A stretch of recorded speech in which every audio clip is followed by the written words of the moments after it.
Arthroscopic surgery, যেটা খুব কম সময়ের সার্জারি, যাকে আমরা কিহোল সার্জারি বলছি, Absolutely. এবং ন্যূনতম আক্রমণাত্মক অস্ত্রোপচার, হ্যাঁ, এক কথায়। হ্যাঁ। তো অ্যাকচুয়ালি এটা কি? এটা actually it's a scopy of the joint. That okay. is, we introduced a scope in the joint hmm hmm. to visualize the joint with its defects, okay. which can happen post trauma hmm due to an accident hmm. or can happen post sports injury.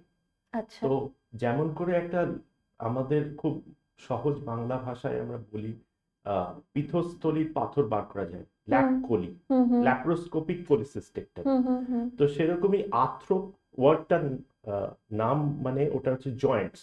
তো we go into the joint, specifically যেটা এখন খুব common হচ্ছে হাঁটু, আচ্ছা। সেটাতে আমরা দুটো পোর্ট করে, একটা হুম। অ্যান্টেরিয়র ল্যাটারাল একটা অ্যান্টেরিয়র মিডিয়াল পোর্ট করে we just visualize the joint, যে আচ্ছা। জয়েন্টটা কিরকম আছে বা কোথায় ডিফেক্টটা আছে, যার দরুন কোনো কমপ্লিকেশন হচ্ছে, ওকে।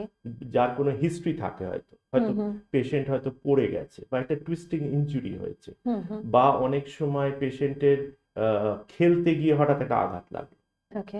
সেই সময় আমরা এই আর্থ্রোস্কোপি করে, কিন্তু আর্থ্রোস্কোপি করার কয়েকটা কিছু প্রিরিকুইজিটস আছে, হুম হুম। যেমন we need to wait for a while, like কতদিন সেটা? At least 3 to 4 weeks.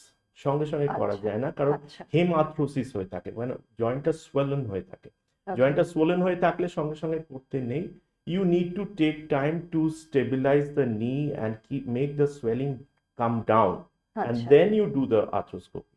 সেটা 3 একদম। থেকে 4 সপ্তাহ ডিপেন্ড করে, মিনিমাম 3 উইকস, 3 to 4 উইকস, তার আগে করা উই যায় না। Don't go in.